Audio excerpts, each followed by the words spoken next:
제목은 고통 뒤에 숨겨진 영광은 반드시 나타난다. 고통 뒤에 숨겨진 영광은 반드시 나타난다. 고통과 임재의 관계에 대해서 제목으로 말씀을 나누겠습니다. 오늘 함께 보실 말씀은 출애굽기 2장 23절부터 25절 말씀입니다. 우리 함께 봉독하겠습니다. 시작. 여러 해 후에 애굽 왕을 죽었고 이스라엘 자손은 고된 노동으로 말미암아 탄식하며 부르짖으니 그 고된 노동으로 말미암아 부르짖는 소리가 하나님께 상달된지라. 하나님이 그들의 고통 소리를 들으시고 하나님이 아브라함과 이삭과 야곱에게 세운 그의 언약을 기억하사 하나님이 이스라엘 자손을 돌보셨고 하나님이 그들을 기억하셨더라. 사실 하나님을 만난다는 건요, 추상적이지 않아요. 고통의 문제가 해결된다는 것입니다. 이게 그래서 예수님이 이 땅에 오신 것이고요, 실제적인 것이죠. 고통이 없는 인생은 없습니다. 그렇기 때문에 우리가 신앙을 갖고 있다는 것은 사실 우리의 삶에 있는 이 고통에 대한 질문들인 거예요. 그 질문들이 지금 어디까지 간 겁니까? 하나님 앞에까지 간 겁니다. 제가 임재 시리즈를 쭉 설교하면서 이제 마지막 그 설교를 어떤 것으로 마무리할까 생각할 때 좀 기도할 때 이런 마음을 주신 거예요. 고통 속에서 하나님을 경험하기는 사실은 쉽지 않습니다. 고통은 실제적인 것이기 때문에. 고통은 추상적이지 않아요. 육신의 고통이든 재정의 고통이든 관계의 고통이든 고통은 실제이기 때문에 아픈 거예요. 그래서 이 부분을 좀 다루고 싶었어요. 우리가 하나님의 임재를 계속 갈망하는 또 삶에 대해서 계속 나눴는데, 또 그런 라이프 스타일에 대해서 나눴는데, 그럼 제일 어려운 고통 속에 하나님 어디에 계시는가 라는 문제죠. 제가 좀 질문들을 한번 해보겠습니다. 고통의 순간에 하나님의 임재는 있을까? 여러분, 고통의 순간에 하나님의 임재가 느껴지십니까? 하나님은 우리의 고통과 고난의 순간에 어디에 계실까? 그렇죠? 이제 고난과 고통이 힘든 이유는 하나님 꼭 안 계신 것 같은 것이죠. 그러면 그 다음 질문을 우리가 던질 수밖에 없어요. 만약 하나님이 계신다면 왜 하나님의 자녀들에게 고통이 있을까? 라는 거죠. 이 세 질문들을 할 수밖에 없습니다. 사실 이 고통과 하나님의 임재는 하나님의 존재에 대한 거예요. 하나님의 임재에 대한 관계는 사실 제일 어려운 질문이에요. 이걸 성경 공부를 통해서 깨닫겠습니까? 고통이 성경 공부로 해결된다면 여러분, 이 세상에 교회 고통 가운데 있는 분들은 없을 거예요. 그 부분은 아닌 거거든요. 하나님이 계시다면, 그리고 하나님이 좋으신 하나님이라면 왜 하나님의 자녀들이 고통을 당하는가? 우리가 굿파더에 대해서도 수련을 했지만, 하나님이 사랑이고 하나님이 좋으시다면 어떻게 하나님의 자녀들이 고통을 당하는 것을 보고 계십니까? 그 고통을 용납하는 하나님은 도대체 어떤 분입니까? 왜 하나님은 고통을 해결하지 않으십니까? 사실 이 질문은요, 무신론자들이 던지는 가장 강력한 질문입니다. 이런 질문들인 거죠. 하나님이 사랑이라면, 좋으신 아버지라면 왜 이 땅에 고통이 존재하는가? 너희는 대답을 해봐라. 하나님을 사랑하는 사람들이 왜 고통을 받고 있는가? 왜 질병 가운데 있는가? 너희는 대답을 해봐라. 우리가 대답을 못 하잖아요?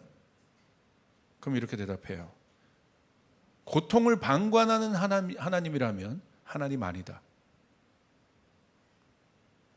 그러므로 하나님은 존재하지 않는다. 너무나 명확합니다. 왜 무신론자들이 돼요? 고통의 문제가 해결되지 않기 때문에 그래요.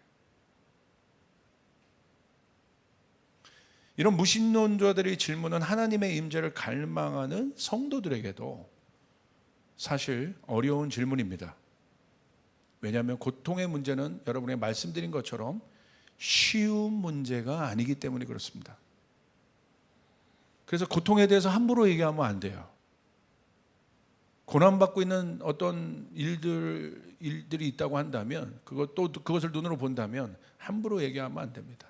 그것이 육신의 고통이든 정신적인 고통이든 마음의 고통이든 관계, 재정, 여러 고통이든 경중은 다르겠지만 고통은 힘들고 아픈 겁니다.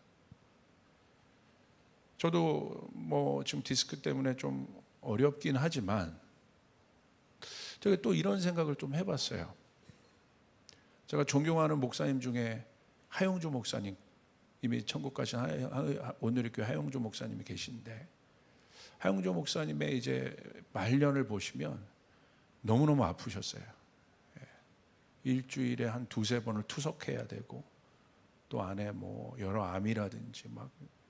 그래서 여러분 그 말년의 설교들 보시면 얼굴이 막 까맣고 머리도 다 빠지시고 그러잖아요. 그런데 그 순간에도 그분은 하나님 나라를 던지셨단 말이에요. 겨우겨우 설교 한 번 하러 올라오는 그 순간에도 그분은 하나님 나라에 대해서 끝까지 던지셨어요. 제가 이런 질문을 해보는 거예요. 하 목사님에게 있어서 그 육신의 고통은 무엇이었을까?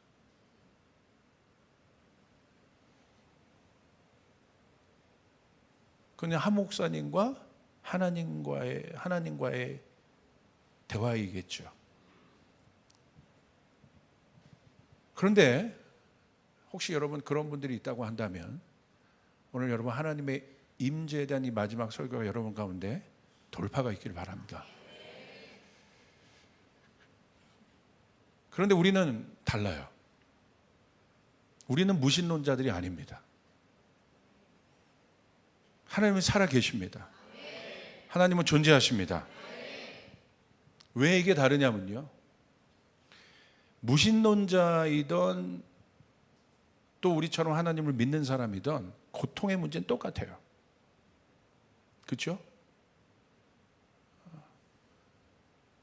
성도들이 겪고 있는 고통의 문제가 하나님을 모르는 분들이 겪고 있는 문제와 별반 다르지 않아요. 우리도 육신의 고통이 있고 이 땅의 여러 문제들의 그 고통 가운데 우리가 연결되어 있어요. 실제적으로 어렵습니다. 그런데 무엇이 다릅니까? 무엇이 다르냐면요, 고통에 대한 접근이 다른 거예요. 세상은 하나님이 없기 때문에 고통을 통해서 하나님께 접근하려고 그래요. 무슨 말이냐면 고통이 해결되면 하나님이 계시는 거예요. 그들이 생각하는 신이 다스리는 세상인 거예요. 유토피아죠. 고통이 없어야 돼요. 그러나 조금이라도 고통이 있으면 거기다 하나님이 안 계신 거예요.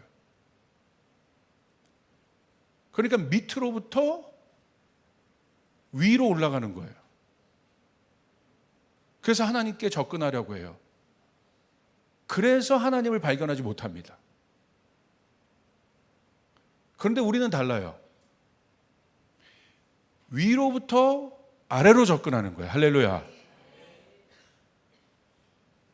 이게 바로 히브리적 세계관이에요. 창조적 세계관이에요.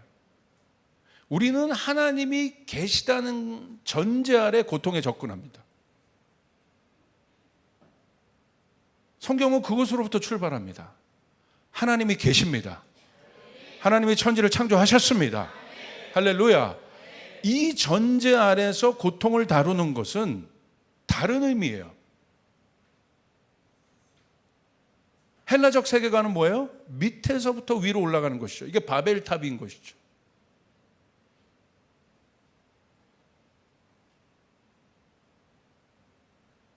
하나님이 계시다는 것을 상정하고 고통을 다룬다는 것은 어떤 의미냐면요,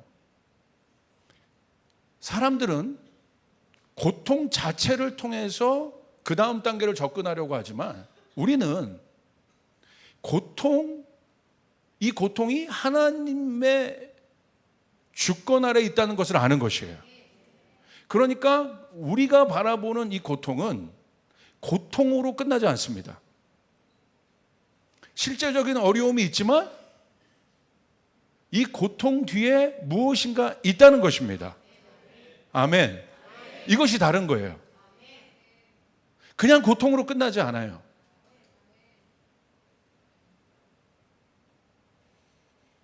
만약에 우리가 이 부분에 대해서 답을 못 찾는다면 우리는 이 세상에서 가장 불쌍한 존재들이에요. 우리의 삶에 일어나는 수많은 고통의 문제들을 우리는 절대 해석할 수 없어요. 아니요, 접근조차 할 수 없습니다. 그러나 하나님을 믿는 사람과 무신론자들이 대한 이 고통에 대한 완전히 다른 하나는 뭐냐면 우리는 고통으로 끝나지 않는다는 겁니다. 할렐루야. 이게 중요한 거예요.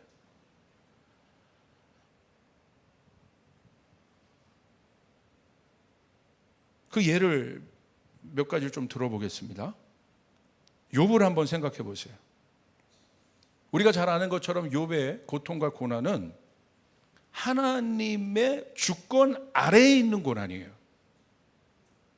이 고난을 통해서 무신론자들처럼 이 고난을 통해서 하나님 앞에 접근한 게 아닙니다.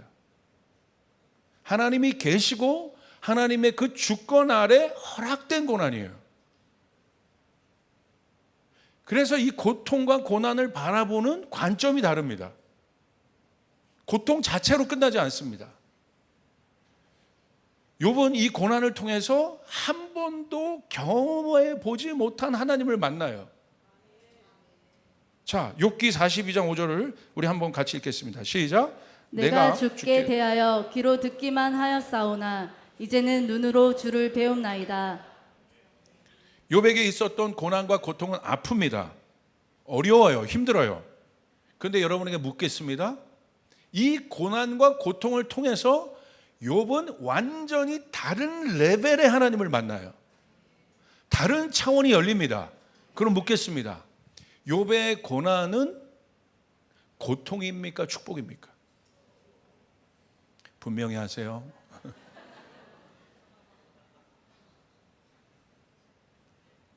스데반의 예를 한번 들어보죠. 사도행전 7장 55절 58절 우리 같이 한번 읽겠습니다. 시작. 스데반이 성령 충만하여 하늘을 우러러 주목하여 하나님의 영광과 및 예수께서 하나님 우편에 서신 것을 보고 말하되 보라 하늘이 열리고 인자가 하나님 우편에 서신 것을 보노라 한데 그들이 큰 소리를 지르며 귀를 막고 일제히 그에게 달려들어 성 밖으로 내치고 돌로 칠세 증인들이 옷을 벗어 사울이라 하는 청년의 발 앞에 두니라. 실제적으로 하나님의 임재를 다룰 때 제일 힘든 부분이 고통 아니에요? 어려울 때 하나님의 임재를 경험하는 분들이 실제적으로 있습니까? 근데 그 어려움이 무엇인가를 우리가 봐야 되는 거예요. 자, 보세요. 스데반은 복음을 전하다가 돌에 맞아 죽어요. 무신론자들의 입장에서 봤을 땐 쉽게 말하면 개죽음이에요. 가장 불쌍한 삶이에요. 여러분, 이 세상에 살면서 돌에 맞아 죽는 사람이 몇 명이나 되겠어요? 여러분 주변에 돌 맞아 죽었다는 사람 있습니까? 지금도 뭐 중동 국가에는 아직 그런 것들이 있지만 순교했잖아요. 그런데 하나님이 안 계시다는 입장에서 스데반의 순교를 보면 가장 불쌍한 사람이에요. 고통 자체입니다. 그런데 오늘 성경은 뭘 얘기하고 있어요? 바로 그 돌 맞는 순간에 스데반이 어떤 것을 경험합니까? 55절에 성령이 충만했어요. 저는 성령 충만하길 원합니다. 여러분 성령 충만하길 원하시죠? 그냥 성령 받은 정도가 아니라 성령이 충만했다는 거예요. 그리고 하늘을 우러러 주목해서 보는데 뭘 봤어요? 56절에 보니까 하늘이 열렸다는 거예요. 그리고 하나님의 영광을 봤습니다. 여러분, 조이풀 성도 중에 실제적으로 하나님의 영광을 본 사람이 몇 명이나 되겠습니까? 추상적인 어떤 영광 말고 스데반은 본 거예요, 하나님의 영광을. 그리고 뭘 봤습니까? 하나님 우편에 예수님이 서신 것을 봤어요. 성도들의 가장 큰 소망은 뭐겠어요? 예수님을 보는 거 아니겠습니까? 근데 스데반은 이 세 가지를 다 한 거예요. 성령 충만했죠? 하늘이 열렸죠? 하나님의 영광을 봤죠? 그리고 예수님을 보았어요. 그럼 여러분에게 묻습니다. 57절, 58절에 보니까 오늘 스데반은 성 밖으로 내치고 돌로 쳐맞았다고 되어 있어요. 무신론자들의 입장에서는 57절과 58절만을 봐요. 이게 고통이에요. 그들의 시각이에요. 이 속에 하나님 없어. 어떻게 하나님이 있다면 이럴 수 있어요? 이 질문이에요. 하나님의 임재는 없다. 하나님의 존재는 없다라는 거예요. 근데 스데반은 그들이 보지 못하는 것을 이 고통의 때에 보았습니다. 그건 묻습니다. 스데반이 받은 고통은 그냥 고통으로 끝납니까? 축복입니까? 한 15명 대답하십니다. 그렇죠? 하나님이 계신 것과 하나님이 계시지 않는 것을 통해서 고통에 접근하는 것이 이렇게 다른 거예요. 근데 우리는 어떤 문제를 통해서 하나님을 접근하려고 해요. 이 문제가 잘 되면 하나님이 계신 거예요. 철저하게 땅의 세계관이에요.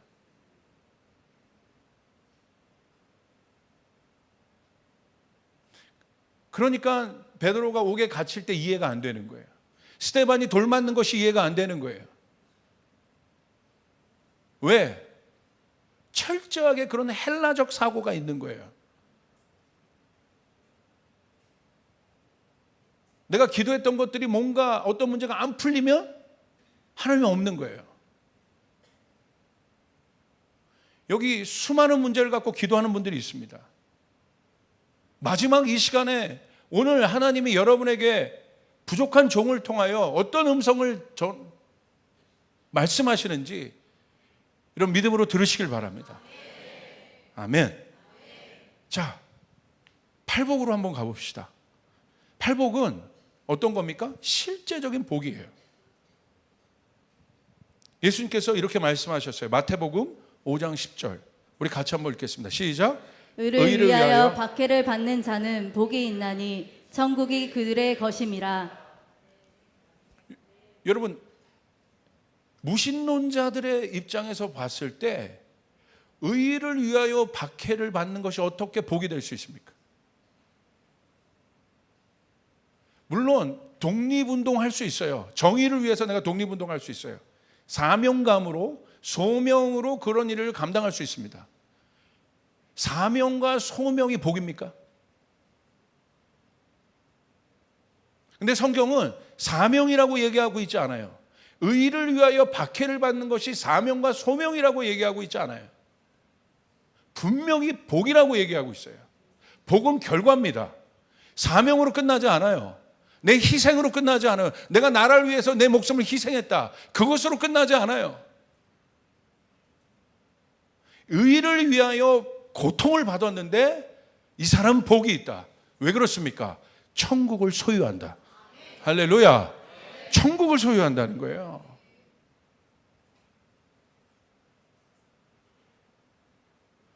정의와 의를 위하여 뛰어드는 독립투사들도 대단한 사람들이에요. 그러나 성경에서 말하는 고통은 그거보다 한 단계 더 나가는 거예요. 거기서 끝나지 않는다. 그렇게 했는데 여러분, 가룟 유다처럼 정의, 그 사람은 자기의 정의를 위하여 뛰어든 거잖아요. 나라의 독립을 위해서. 그런데 영적인 관점에서 볼 때 아무 해결이 없었습니다. 근데 성경은 의를 위하여 박해를 받는 일에 대해서 분명히 뭐라고 하고 있습니까? 복이라고 얘기하고 있어요. 고통스러운 것처럼 보이지만 이것은 복이다. 왜? 분명한 결과 천국을 소유한다. 할렐루야.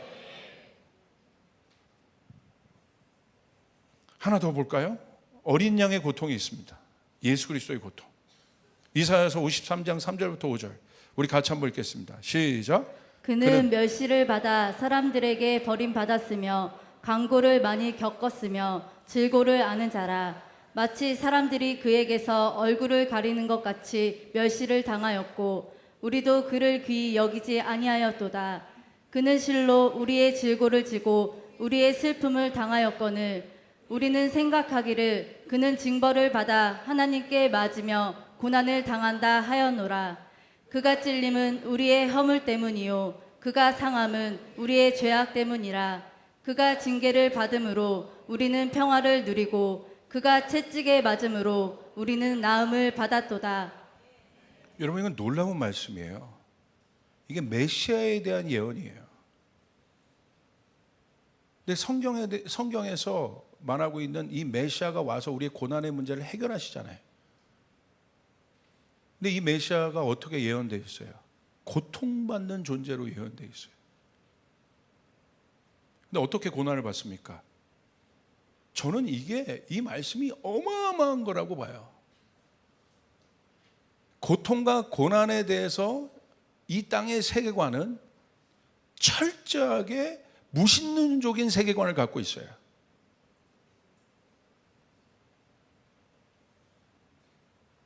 그래서 어떤 사람이 나타나서 이 문제를 조금 해결하면 그 사람이 영웅이 되는 거예요. 권력을 갖고 힘을 가져요.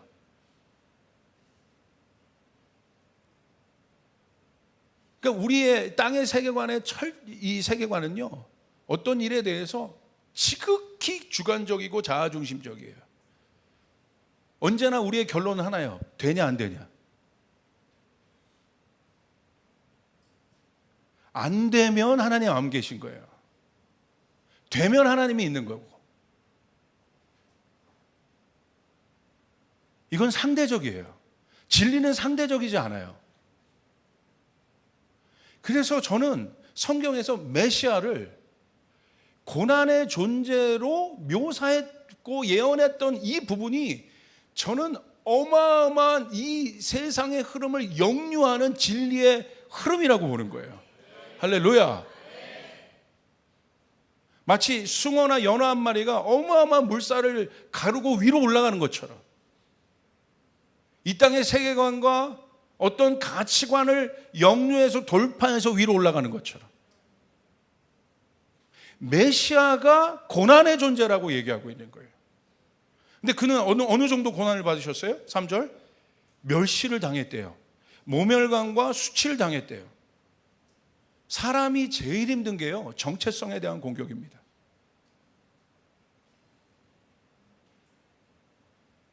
이거 힘들어요. 왜냐하면 존재에 대한 공격이기 때문에. 정체성의 공격을 받으면요, 그게 삶의 의미가 없는 거예요. 그래서 우리 옛 욕 중에서도, 제가 여기서 욕하면 안 되겠지만, 그 아비 없는 놈이라는 욕이 있잖아요. 제일 센 욕인 거예요. 근본 없는 놈, 존재도 너는 뿌리도 없는 놈이라는 거예요. 모멸감이에요. 수치심이에요. 근데 예수님이 그 수치심을 받았다는 거예요. 그 모멸감을. 실제적으로 그렇게 되셨죠? 4절 5절을 보세요. 질고와 슬픔을 감당하셨어요. 그리고 그는 육체로도 고통을 당하셨어요. 찔리셨고 징계를 받으셨어요. 쉽게 말하면 무신론자적 입장에서 봤을 때 예수님의 이 삶은 철저하게 패배자입니다. 바닥의 인생입니다.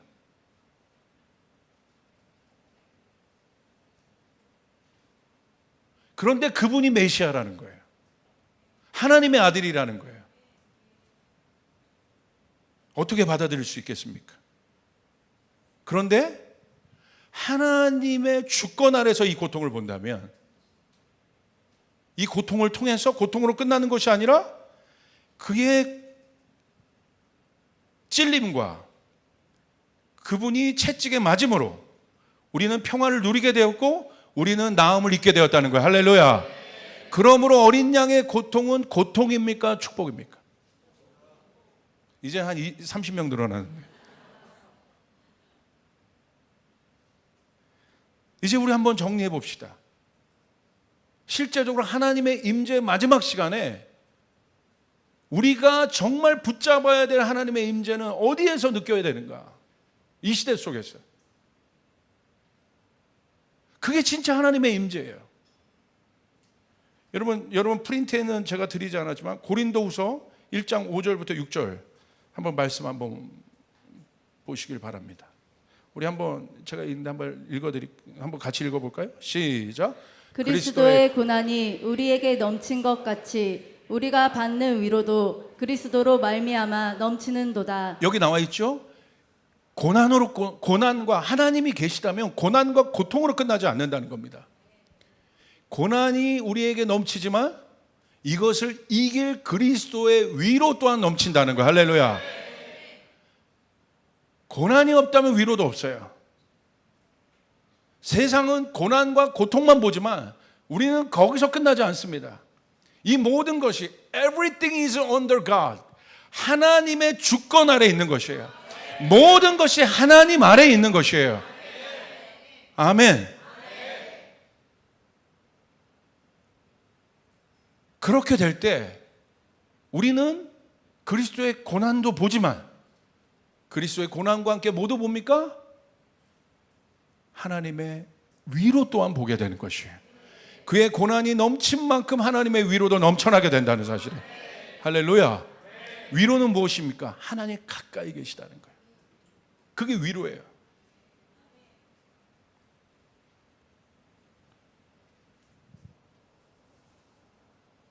육 절 한번 보여주세요. 우리가 환난당하는 것도 너희가 위로와 구원을 받게 하라는 것이요 우리가 위로를 받는 것도 너희가 위로를 받게 하려는 것이니 이 위로가 너희 속에 역사하여 우리가 받는 것 같은 고난을 너희도 견디게 하느니라. 할렐루야. 이제 우리는 알 수 있어요. 어떻게 베드로가 감옥에서 견뎠는지. 이 시대에 아까 얘기했던 하용주 목사님이 그 고통 속에서도 하나님의 영광을 설교할 수 있었던지. 왜냐하면 고난과 고통이 있었지만 이제 풀어낼 수 있어요. 하나님의 위로 또한 컸다는 겁니다. 아멘. 견디게 하신다는 거예요.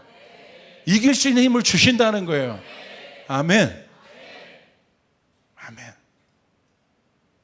그것이 하나님의 임재 속에서 바라본 고통이에요. 이제 고통에 대해서 우리가 한번 정리해 봅시다. 한마디로 이것을 정리하면, 임재와 고통의 관계를 정리하면 이렇게 얘기할 수 있어요. 한번 쫓아해 볼까요? 하나님, 이해할 수 없지만 신뢰합니다. 아멘. 우리 옆 사람에게 한번 얘기해 보세요. 하나님, 이해할 수 없지만 신뢰합니다. 고통은 이해할 수 없어요. 그러나 그 고통을 주관하시는 하나님을 신뢰합니다. 이제 정리해 보겠습니다. 고통 자체만이 아니라 우린 그 고통만 바라보면 안 돼요. 그 속에서 하나님은 살아계신다는 거예요. 하나님은 고통 중에 분명히 함께 하십니다. 믿으시길 바랍니다. 고통 가운데 계십니까? 속지 마세요. 하나님은 그 속에 함께 하십니다. 두 번째, 살아계신 하나님이 계시기 때문에 고통에는 반드시 고통으로 끝나는 것이 아니라 하나님의 뜻이 있음을 믿으시길 바랍니다. 세 번째, 고통은 처음과 과정은 어려워요. 힘들어요. 그래서 쉽게 말하면 안 됩니다. 그러나 그 끝은 항상 축복임을 믿으시길 바랍니다. 예상치 못한 엄청난 하나님의 은혜가 있음을 믿으시길 바랍니다. 그게 고통이에요. 마지막은 고통을 통해서 하나님을 만나면 드디어 우리는 이렇게 고백합니다. 하나님, 이해할 수 없지만 당신을 신뢰합니다. 이제 마지막입니다. 우리가 고통 속에 붙잡고 분별해야 될, 그러므로 하나님의 음성이 있어요.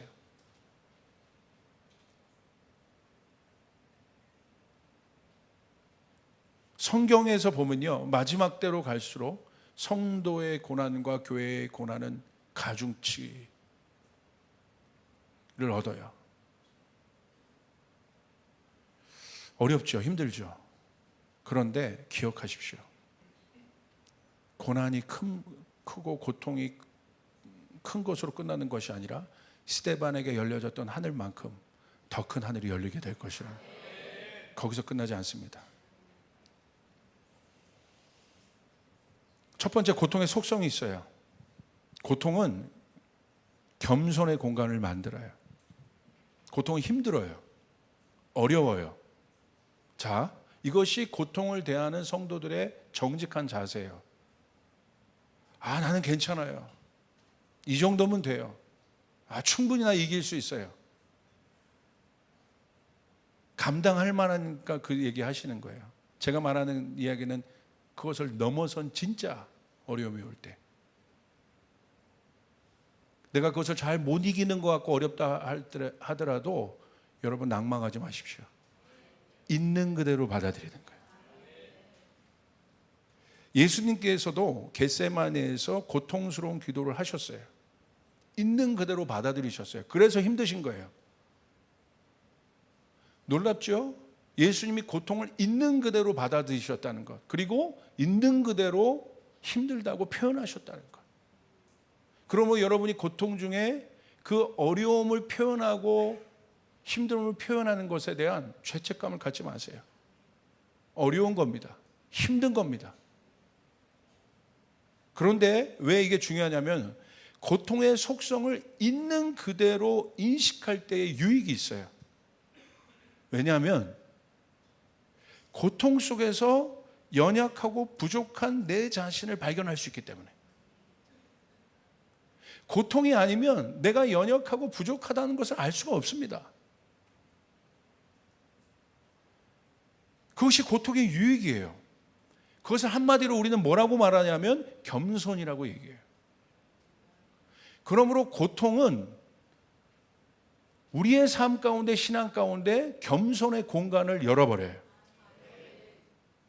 겸손이 왜 중요하냐면요, 겸손은 하나님을 만나는 사람의 가장 중요한 태도예요. 누가 하나님을 만나요?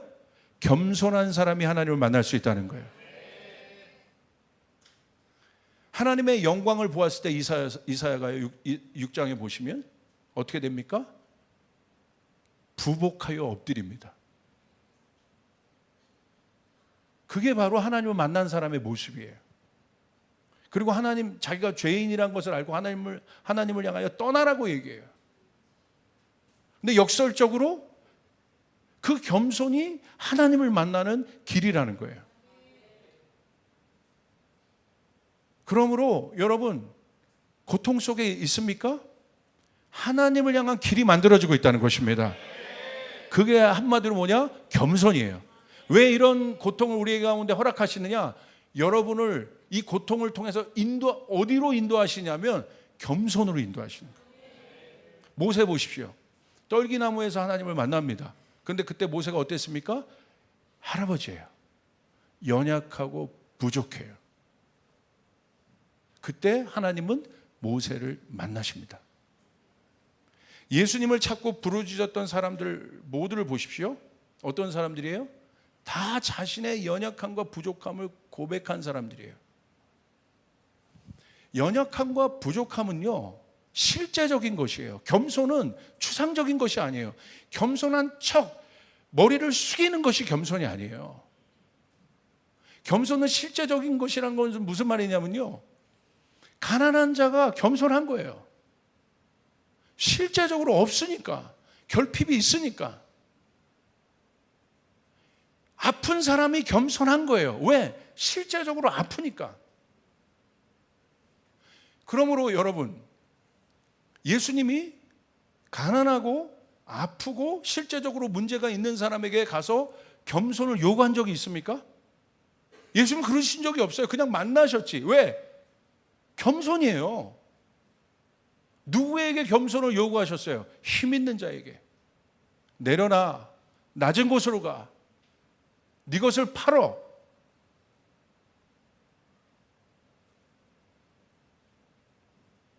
그거를 잘 봐야 돼요. 예수님이 누구에게 겸손을 요구하셨는가? 그렇기 때문에 우리가 겸손을 되게 추상적으로 알고 있는데 겸손은 실제적인 것입니다. 예수님이 어린 양의 모습으로 이 땅에 오셨어요. 그분은 낮아지셨어요. 종의 형상을 입고 오셨어요. 그래서 예수님의 겸손은 실제적인 것이에요. 바리새인의 종교적 겸손이 아닌 것이에요. 그게 중요해요. 그때 우리는 하나님을 만날 수 있어요. 그런데 그 공간이 어떤 공간이냐? 고통인 거예요. 하나님이 가장 사랑하는 사람, 하나님을 만날 수 있는 사람은 누구냐? 겸손의 옷을 입고 있는 사람. 그러나 하나님이 가장 대적하는 사람은 누굽니까? 교만하는 사람이에요. 절대 하나님을 안 만나십니다. 고통은 우리를 통해서 실제적인 겸손의 공간을 연다는 거예요. 두 번째, 이게 아주 중요합니다. 연약하기 때문에 우린 사탄의 공격을 받아요. 연약할 때 사탄의 공격은 강합니다. 내가 강할 때 사탄의 공격이 강한 것처럼 느껴지지만 내가 강하니까 강한 것을 또 대적할 수 있는 거예요. 그렇기 때문에 진짜 중요한 거는 연약할 때예요. 여러분 실제적으로 고통 가운데 있으면 감정적으로나 또 생각이나 또 여러 영역에서 연약함이 몰려옵니다. 그런데 이때 사단은 우는 사자와 같이 이 순간을 포착해요. 이 고통의 문제를 놓고 욥의 고난의 문제를 놓고 하나님도 계셨지만 누구도 있었어요? 사탄도 있었다는 거예요. 우리는 이때 잘 분별해야 돼요. 그럴 때일수록 우리는 하나님 앞에 나가야 합니다. 우리 가운데 이 연약한 생각 가운데 들어오는 사단의 모든 거짓말들을, 우울감들을, 모든 잘못된 생각들을 예수의 이름으로 쳐내야 됩니다. 할렐루야. 아멘. 반드시 사단도 들어온다는 거예요. 빌립보서 4장 6절 7절 이 말씀이 너무 중요한 말씀이에요. 우리가 같이 한번 읽겠습니다. 시작. 아무것도 염려하지 말고 다만 모든 일에 기도와 간구로 너희 구할 것을 감사함으로 하나님께 아뢰라. 그리하면 모든 지각에 뛰어나신 하나님의 평강이 그리스도 예수 안에서 너희 마음과 생각을 지키시리라. 고통은 우리 가운데 염려를 줍니다. 이 염려가 많은, 여기에 이 염려에 모든 것이 포함되어 있어요. 다 뭐에 대한 염려입니까? 구체적으로는 내일에 대한 염려예요. 내가 오늘 현재 고통을 받고 있는 사람에게 있어서 가장 큰 두려움은 내일인 거예요. 그래서 하나님이 예수님 우리 가운데 얘기하신 거예요. 내일 일을 뭐 하지 말라? 웅샹샹샹 하지 마시고 내일 일을 뭐 하지 마라? 염려하지 마라. 할렐루야. 오늘 내가 너와 함께 하고 있다. 현재적인 신앙이에요. 그러니까 이 고통의 순간에 우리가 이 고통을 이길 수 있는, 또 이 속에서 하나님의 영광을 체험할 수 있는 방법은 오늘 바로 그 순간, 그 현재의 시간에 하나님 앞에 나가야 된다는 것입니다. 아무것도 염려하지 말고 다만 모든 일에 기도와 간구로 너희 구할 것을 어떻게 한술 더 뜹니다. 감사함으로 하나님께 아뢰라. 나의 미래는 감사함으로 가득하다. 이 고통 뒤에 감사한 일이 가득할 것이다. 믿으시면 아멘. 아멘. 믿습니까? 이거는 여러분을 그냥 감정적으로 플로팅하는 것이 아니라 진리를 선포하고 있는 것입니다. 하나님의 주권 아래 다루고 있는 고통은 반드시 감사함으로 가게 되어 있단 말입니다. 여러분은 승리로 가게 되어 있단 말입니다. 반드시 여호와 이레를 경험하게 되어 있단 말입니다. 아멘. 염려하지 말고 그리하면, 조건이 있죠. 그리하면 모든 지각에 뛰어난 하나님의 평강이, 모든 지각, 모든 것을 알고 계시는 창조주 하나님, 우리 삶의 모든 주관자가 되시는 그 하나님, 그 하나님의 평강은 완전하다는 거예요. 그 하나님의 평강이 그리스도 예수 안에서 너희 마음과 생각을 지키시리라. 할렐루야. 아멘. 염려가 없지요. 내 마음과 생각을 지킨다는 건 뭐예요? 이 모든 고난을 이길 수 있는 힘이 생긴다는 거예요. 그냥 지키는 것이 아니라 이것은 굉장히 수비형적인 말씀 같지만 공격적인 말씀이에요. 미래를 향한 말씀이에요. 그래서 이기게 되는 것입니다. 고통 속에 빠지지 않아요. 제자들 보세요. 풍랑 속에 있다가 예수님을 봤을 때 그들이 고통을 이길 수 있었지만 예수님을 향한 시야가 풍랑을 향할 때 어떻게 됩니까? 그대로 두려움 가운데 빠지게 된다 이거예요. 바다를 걸었던 베드로도 어떻습니까? 예수님을 바라보면 걸었어요. 초자연적인 일들이 있었어요. 그러나 풍랑을 바라보는 순간, 그 순간 고통 속에 함몰됐다는 거예요. 그러므로 여러분 기억하시길 바랍니다. 고난의 때에 감사함으로 주님 앞에 나가시길 바라요. 이것은 미래를 향한 기도예요. 반드시 그렇게 될 것입니다. 이제 마지막입니다. 탄식의 때. 제가 사실 오늘 말씀을 준비한 것은 이 탄식의 때 때문에 그런 거예요. 기도하는데 주님이 그러시는 거예요. 제 안에 탄식하고 있는 성도들이 있다. 탄식은 뭐냐면요, 고통 중에서도 가장 큰 고통이에요. 고통의 상중하가 있어요. 근데 이 고통은, 이 탄식은요, 고통 중에 밑바닥의 고통이에요. 탄식은 이런 거예요. 이게 탄식의 숨이에요, 숨. 고통으로 인한 깊고 긴 숨이 탄식이에요. 그러니까 탄식의 숨은 어떤 숨이냐면 이런 숨이에요.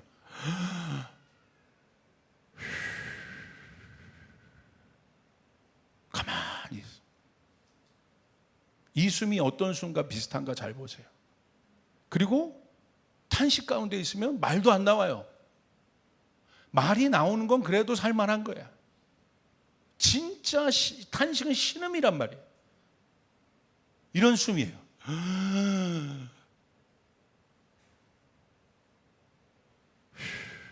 제가 요즘에 코를 골면 숨을 안 쉰대요. 저희 아내가 막, 여보, 그 숨이 아닙니다. 그 코골이의 숨 안 쉼이 아니에요. 이게 뭐가 많은 거예요, 여기 지금. 말도 안 나와. 이게 탄식의 숨이에요. 원래 성경에서 숨과 호흡은 생명을 얘기해요. 하나님이 사람을 지으시고 그 코에 생기를 불어넣으셨습니다. 그래서 사람이 숨을 쉬게 되어 있어요. 인간이 숨을 쉬어요. 그리고 그 숨은 삶의 리듬이 됩니다. 아이들 잘 때 가만히 깐난하게 숨 들어보세요. 어떻게 해요? 가끔 이제 손 대볼 때 있잖아요. 근데 어떻게 해요? 소리가 세간세간 규칙적으로 숨을 쉬어요.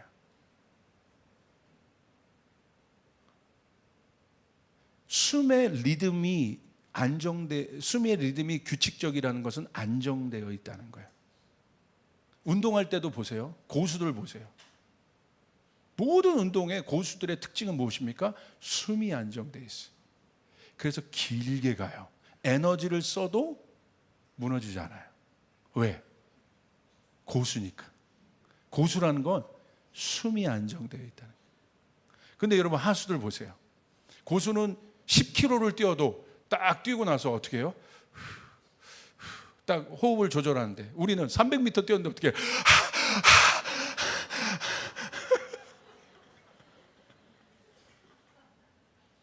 신앙도요, 영적인 고수들은 숨이 안정되어 있어요.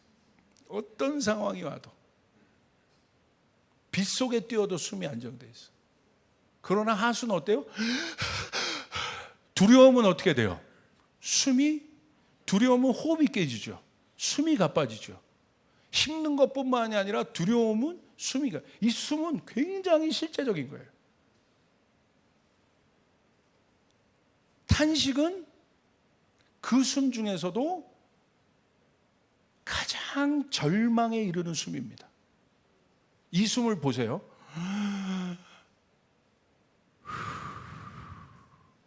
저는 이 숨을 많이 봤어요. 어디서? 목사기 때문에.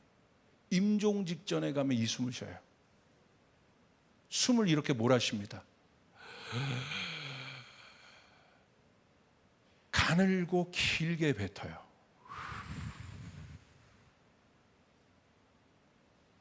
그래서 탄식의 숨 뭐예요? 죽음의 숨이에요. 절대절명의 숨입니다. 왜 이 부분이 중요하냐? 왜 탄식이 중요하냐? 인간은 누구나 탄식에 이른다는 거예요. 마지막에 그 탄식의 숨에 가지 않을 사람이 있습니까? 모든 인간은 마지막에 그 탄식의 숨에 가게 되어 있습니다. 그 절망의 숨에, 가늘고 긴 그 절망의 호흡을 마지막 순간에 뱉어요. 그게 고통이에요. 그게 탄식이에요. 고통 중에 가장 강력한 고통이에요. 그런데 그런 마지막 숨을 우리의 실생활에서도 쉴 때가 있어요. 그렇게 쉬는 존재들이 있어요. 그런 분들이 있어요. 저기 쪽방촌에 가면, 저기 난민촌에 가면, 오늘 하루 살 것이 없는 청년들, 방황하는 청년들 보면 그 탄식의 숨을 씁니다. 고통의 숨입니다.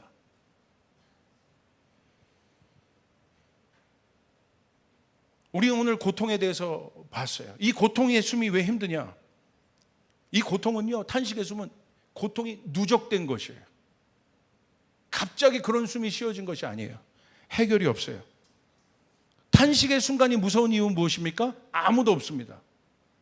나 혼자만 있을 뿐이에요. 그렇기 때문에 산적한 문제는 더 커 보여요. 내가 그 탄식의 숨을 쉴 때 옆에 누군가 있다는 것은 힘이 있어요. 용기가 있어요. 용기가 생겨요. 그러나 진짜 죽음의 숨은 마지막 그 탄식의 숨을, 죽음의 숨을 쉴 때 하나님과 인간만 있지 누가 있습니까? 아무도 없습니다. 이 절대절명의 탄식의 숨을 해결할 수 있는 분은 하나님밖에 없다는 거예요. 그게 바로 출애굽기 2장 23절부터 25절이에요. 우리 같이 한번 읽겠습니다. 시작. 여러 해 후에 애굽 왕은 죽었고 이스라엘 자손은 고된 노동으로 말미암아 탄식하며 부르짖으니 그 고된 노동으로 말미암아 부르짖는 소리가 하나님께 상달된지라. 하나님이 그들의 고통 소리를 들으시고 하나님이 아브라함과 이삭과 야곱에게 세운 그의 언약을 기억하사 하나님이 이스라엘 자손을 돌보셨고 하나님이 그들을 기억하셨더라. 할렐루야. 그런데 여러분 놀라운 것은요, 이 마지막 최고의 절정의 고통인 이 탄식의 순간을 우리 하나님이 놓치지 않는다는 겁니다. 아멘. 아멘. 우리 하나님이 놓치지 않는다는 거예요. 누구도 신경 쓰지 않아요. 이때 가면 그 마지막 고통의 순간,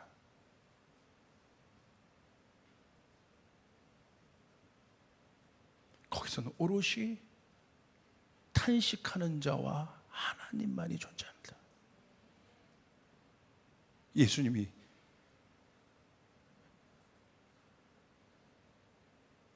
십자가 위에서 마지막 탄식에 숨 쉬십니다. 아무도 없습니다. 오로지 탄식하는 자 예수님과 하나님만이 계실 분입니다.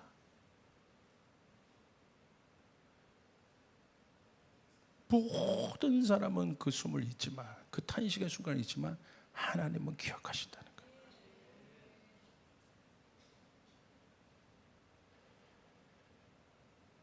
오늘 그렇게 나와 있습니다. 그냥 거기서 끝나는 것이 아니라 오늘 성경에 이렇게 되어 있어요.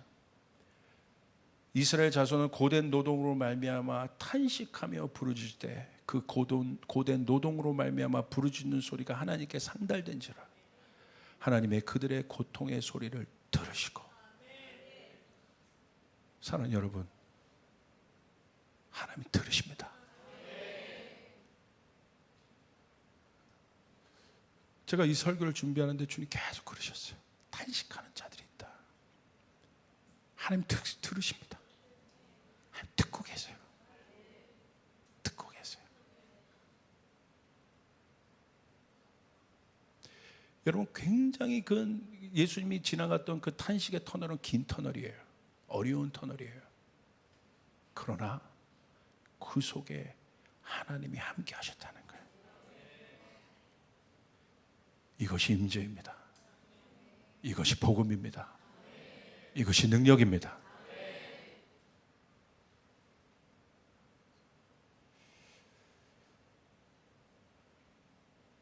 그리고 출애굽기 2장에서 그들의 탄식의 소리를 들으시고 하나님은 이제 출애굽기 3장에 가서 모세를 준비하십니다. 실제적으로 탄식의 원인을 해결하세요. 그 원인은 뭐예요? 고된 노역이에요. 근본을 해결하십니다. 탄식의 순간까지 가셨습니까? 여러분, 이것은 반대로 어떤 때이냐면 하나님이 그냥 고통 정도를 덜어주는 정도가 아니라 근본적인 문제를 해결하신, 할렐루야, 그때입니다. 저도 제 인생의 여정을 돌아볼 때 탄식의 순간에 갈 만큼의 어려울 때가 있었습니다. 그런데 그때 하나님은 고통을 해결하시는 것뿐만이 아니라 그 고통의 원인이 되었던 근본의 문제를 해결하시더라고요. 그것을 해결할 모세가 준비되었음을, 예수 그리스도가 여러분 가운데 준비되었음을 여러분 믿으시길 바랍니다. 할렐루야. 아멘. 그것이 해결되는 것입니다. 오히려 탄식의 순간 하나님의 임재는 선명합니다. 그럼 이렇게 질문하면 안 돼요. 목사님, 진작 탄식하기 전에 좀 해결해 주시지. 그러면 저는 처음부터 다시 설교해야 돼요. 할렐루야.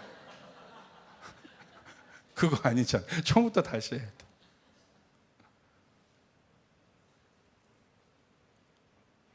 저희에게 있어서 은혜는 예수님이 그 탄식의 정점에 있었다는 거예요.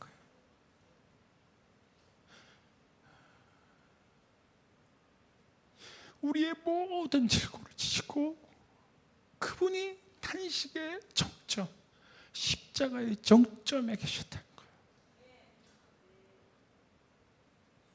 그러므로 이건 어떤 의미냐? 여러분이 고통 가운데 탄식할 것 같은 어려운 상황 가운데 있지만 예수님이 우리의 모든 고난과 질고를 이미 지셔서 그 속에 이게 힘든 거예요. 예수님이 진짜 힘들었던 건요, 그 속에 하나님이 부재하신 거예요. 그걸 견디신 거예요.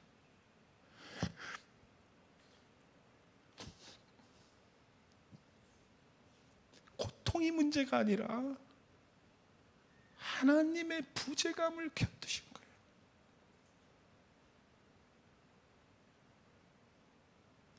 그렇기 때문에 그거를 극복하고 부활하셔서 예수님 우리 가운데 새 호흡을 불어주신 것입니다. 이 말은 무슨 말이냐? 여러분, 탄식으로 끝나지 않는다는 거예요. 탄식 가운데 예수 그리스도의 통해서 우리 가운데 열어주신 그 공간을 통해 오히려 그 탄식의 순간에 하나님의 뜻은 선명하고 하나님의 돌파는 선명하고 오히려 준비된 모세가 일어나게 될 것이라는, 여러분 이 사실을 믿으시길 바랍니다. 아멘. 이것이 하나님의 임재입니다. 진한 임재예요. 깊은 임재. 오늘 그분들이 계십니다. 왜 그것을 여러분을 통해서 겪게 하시느냐? 1부 예배 때는 이 얘기를 안 했는데 2부 예배 때 하게 하시네요. 여러분을 통해서, 그 탄식의 공간을 통과한 여러분을 통해서 수많은 탄식하는 자들이 여러분 안에서 치유될 것입니다. 회복될 것입니다. 그리고 여러분은 그렇게 얘기해 줄 것입니다. 하나님은 함께, 하나님이 너와 함께 하셔. 우리 교회에 어려운 분들이 계세요. 그런 자매들도 있어요. 어려운 분들. 하나님 함께 하신 거예요. 우리 옆 사람에게 한번 선포해 주세요. 하나님 함께 하십니다. 하나님께. 우리 가족이 있으면 한번 안아주세요. 하나님 함께 하신다. 하나님 함께 하셔. 하나님 함께 하신다. 하나님 함께. 여러분 믿습니까? 우리 기도하겠습니다.